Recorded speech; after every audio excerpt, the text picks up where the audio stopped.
बे जाथाया बबेबा मोनसे फिल्मनि बा सावथुननि नङा, रौनिखाता चिरां जिल्लायावहाय जानाय फरेस्ट अफिसखौ गाग्लोबबाय सिलाइफोरखौ बेबायदि बानानै लाबोनाया सोमोनांथाव खालामदों। आरो बे जाथाया मा, सैथोआ मा बा माब्रै जानाय, एसेब्लाबो आं सर्सनिफ्राय जे दायो मिथिनानै मोनबाय आं नोंथांमोननो फोरमायगोन। दा ससे भिडिअखौ आं देखायग्रोनि। बे भिडिअजों फुल इनफरमेशनखौ नोंथांमोना मोननो हागोन।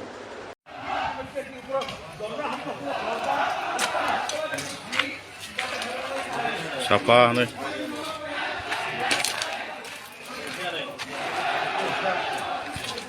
मोजां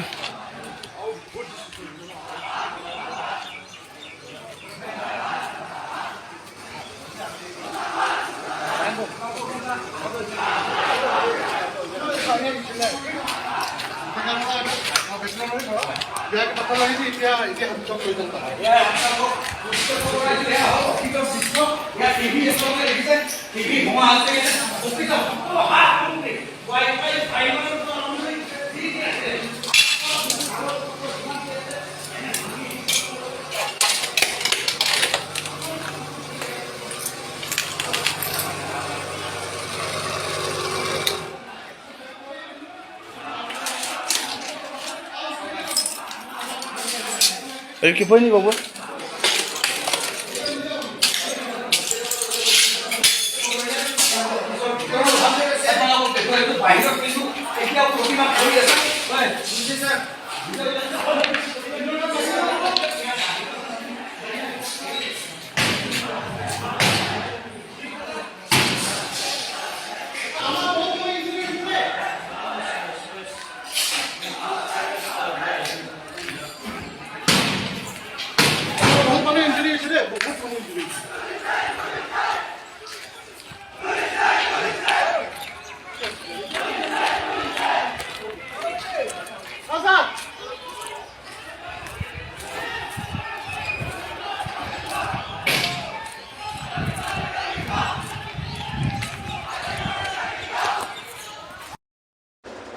नोंथांमोना नुनो मोनदों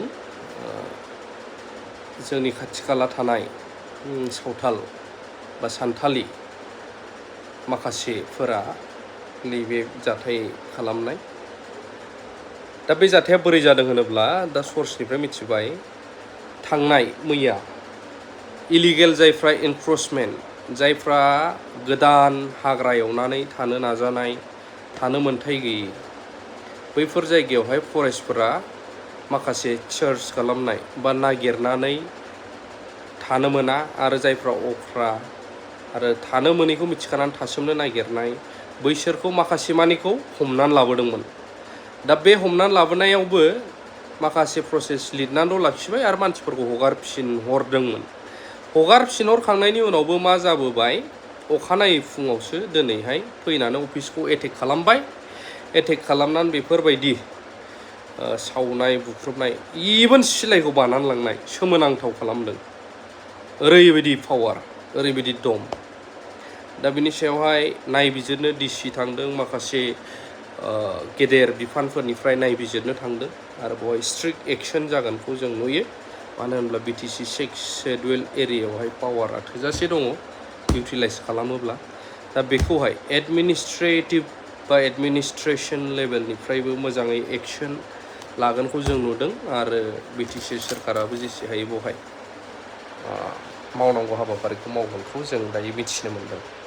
बेखिनियानो इनफरमेशना, आरो बेवहाय जाहाथा बे उमुक पार्टिखौ लानानै खोथा बुंबा जानाय नङा।